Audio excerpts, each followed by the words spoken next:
Olha, tem um caso muito importante, que é esse da pasta B. O caso já ficou esclarecido. Que é qual o nome? Da adega. O Caio, pasta B? Caso da adega? É. Tá. Caso da adega. Para você tá estabelecimento comercial. Ah, tá. Você tá. Aquele PDF que tu mandou? Isso. Ah, tá. Tô confundindo aqui. Aí, agora sim. Isso. Ó, que interessante. O que foi esse caso? Ó, eu até vou explicando, você vai passando as imagens até rapidinho, né? O indivíduo, dois amigos, né, chegam numa caminhonete. Ele é um policial federal, né? Tá paisano e tal. Chega numa adega. Esse local, pode só parar um pouquinho. Nós fizemos um escaneamento desse local interno, né? Você tem muitas testemunhas, você tem muita gente ali, você vê que tem um balcão ali de atendimento, você tem várias pessoas ali atrás. Esse local é a primeira vez no Brasil que é feita uma reconstituição virtual de um crime de homicídio em local fechado, em local interno, né? Um local do perito Dr. Kanashiro. E esse entrou para a história, né? E foi interessante porque nós ouvimos todas as pessoas envolvidas. Primeiro entra esse primeiro colega aí, né? E enquanto ele está estacionando a caminhonete dele, né? Logo ele vai chegar. Ó, ele se aproximando, você tem essa visão. Agora vamos ficar de olho nesse cidadão de verde aqui embaixo da imagem. Que está fora do balcão, né? Que está fora do balcão. Né? Ele vai ser o autor dos disparos, né? Que vai vitimizar o policial federal. Aí nós temos, olha lá, aquele de vermelho, ele se aproxima, ele pede uma cerveja, né? E pergunta o preço. Aí entra numa discussão pelo preço da cerveja. Não, tá caro. E aí começa um xingamento entre o dono e esse de vermelho. Esse de branco, por exemplo, ele vem para fora, vem todo mundo atrás, né? Vai para cima, não vai. E aí começa aquela discussão. Isso tudo começa a representar. Nós escutamos uma por uma dessas pessoas, né? E aqui está só um resumo, né, de toda essa história. E você vê que o indivíduo está ali, ó, do lado esquerdo, né? E aí, pode continuar. Ele é amigo do dono do estabelecimento. Então ele sabe onde está uma arma. Um revólver 38. Ele vai, se abaixa, pega a arma, né? Enquanto está aquela discussão, ele volta, vem por trás de todo mundo e segundo a descrição, o policial está com a arma na mão porque ele diz, não toque, não rele em mim que eu sou polícia, não toque em mim que eu sou polícia, não sei o quê. E ele vem para trás de todo mundo ali, sem ninguém perceber. E nesse momento, né? Esse momento ele é a posição em que ele vai efetuar os disparos. Agora, o que é curioso é o seguinte: falta só aquela imagem. Até aqui é o que ele relata. Ele fala assim: eu atirei nesse momento. Tá vendo a posição ali do policial? Sim. Então, aqui morreu a história. Só que a próxima imagem é a reconstituição em função que a perícia conseguiu, em função dos orifícios de entrada e saída. Ou seja, onde estavam a maioria dos disparos. De acordo com a posição dos disparos, não está fechando com a declaração do cara. Olha só. Na verdade... As lesões, no caso. Isso. Ele diz assim que o policial se vira para ele no momento que ele atira, né? Só que, na verdade, olha só, ele vai disparar e vai ter uma imagem lá na frente, acho que deve aparecer a próxima. Ó, esse é o momento que ele vai cair, ele cai, né? Cai naquela posição, com a arma do lado ali. O cidadão, o indivíduo corre, né? Pega o carro e vai. As próximas imagens vão ser interessantes. Tem a próxima? Acabou aqui. Deixa eu ver. Acho que tem outra pasta, talvez. Ah, tá, outra pasta. Aqui. Agora, olha só. Essa imagem é a imagem, a posição ortostática que é feita pelo ML, onde você estabelece os pontos de entrada e saída de projétil. Então, o que a perícia faz? Ele disse que naquele momento ele fez aqueles disparos. A perícia vai pegar os laudos e vai comparar. Esse é compatível com as lesões. Né?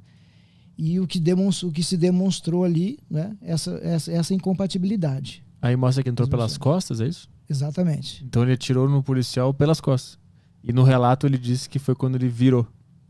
Exatamente. E aí vocês pegaram ele nessa incompatibilidade de laudos. Essa incompatibilidade ficou bem clara. Entendi.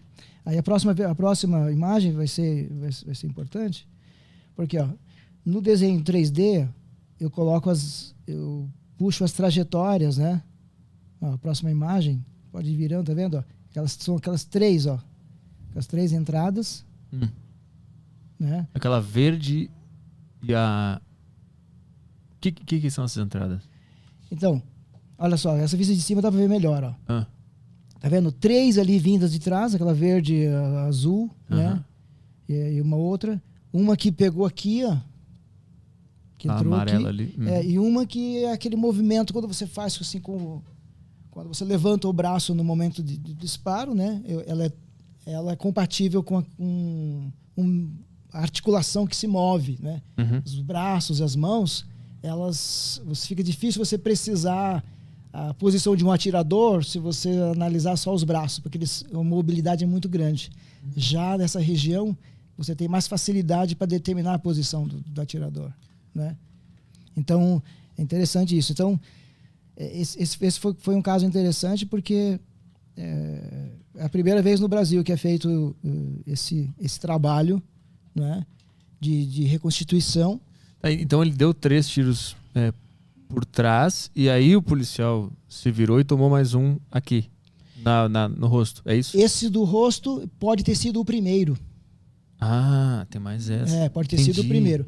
O que você não pode determinar, o do braço, ele pode ser em qualquer momento. Normalmente não é o primeiro. Mas não tem como se estudar para saber qual foi o primeiro tiro que atingiu um corpo?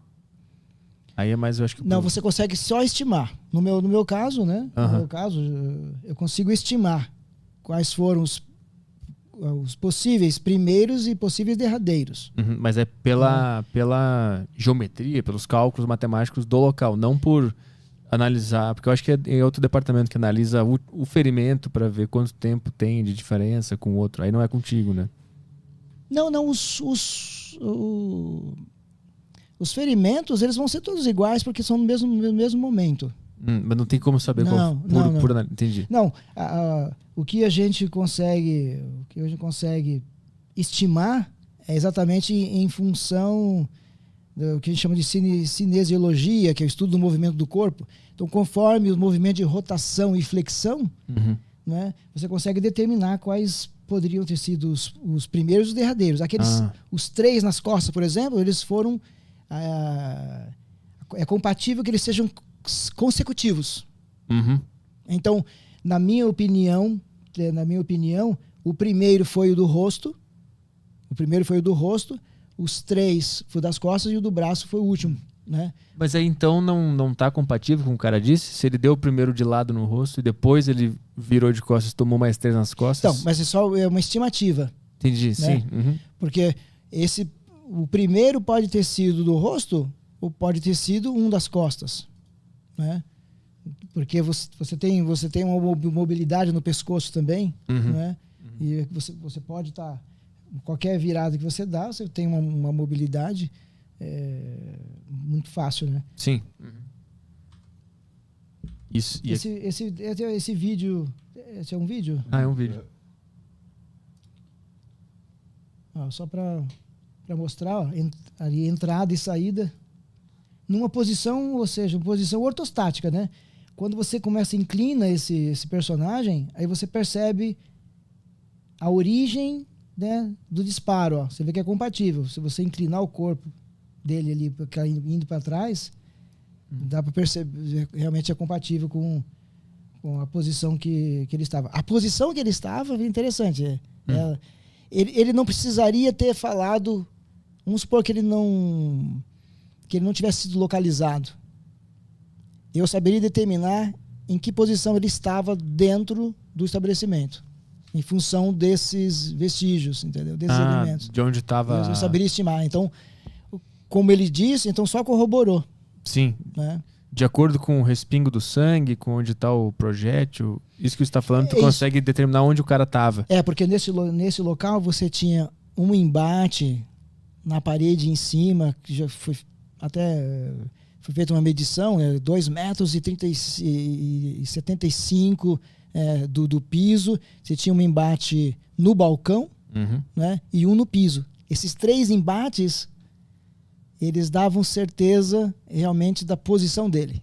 Do atirador. Do atirador. Sim, porque aí todos eles têm que... Eles chegam na origem, né, de onde saiu. Porque a importância dessa Constituição, imagina que chega alguém e diz assim, não, o cara atirou lá do outro lado, ele estava na outra ponta do balcão.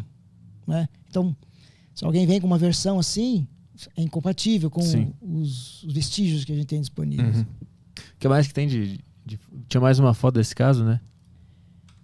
Aí... Então, olha, esse, por exemplo, ó, pode ter sido um disparo? Pode. Olha, esse é o momento em que essas trajetórias são compatíveis à posição que ele está. Então, eu reconstituí em função dos embates que eu tinha no balcão. Eu tenho perfuração no balcão, perfuração na parede lá no alto. E realmente ficou compatível. Ó. Olha lá, e o movimento do braço, por exemplo. Ó. Essa queda da vítima ali, ela é um chute ou também tem embasamento matemático por trás dessa queda que está acontecendo ali agora? O que a gente assiste em homicídio é que as vítimas que sofrem embates de projétil de arma de fogo, elas desfalecem muito próximas onde elas foram atingidas. Então elas simplesmente desmancham normalmente. Então você não tem um movimento brusco para trás nem para frente. É meio que uma implosão. Assim. Desmancha mesmo. Então, como você tem os membros inferiores que têm suas articulações e a pessoa não vai dar nenhum passo mais, por exemplo, se ela não tiver forças, ela vai desmanchar onde ela está. Então ela pode ir para frente, ela pode ir para o lado, ela pode se lateralizar, né? Quando não, mesmo com 3 disparos, a pessoa ainda pode sair correndo. Ainda não significa que ela vai cair ali. Ela pode cair 3 metros depois, né? Sim. Nós temos relatos de pessoas que sofreram disparo e só vai cair lá 23 metros lá na frente. Mas aí nesse caso, como é que você sabe que foi assim que ela caiu, que ela não tentou correr ou se arrastar? Porque essa é a análise pericial. É aqui que ficou legal. Porque eu ouvi 6 testemunhas e, segundo o que elas contam, corrobora com a posição em que ele foi encontrado. Os próprios policiais, os 2 policiais que chegaram no local também, eles descrevem que ele estava ali, caído ali próximo daquelas caixas, né? Então, esse foi interessante esse trabalho.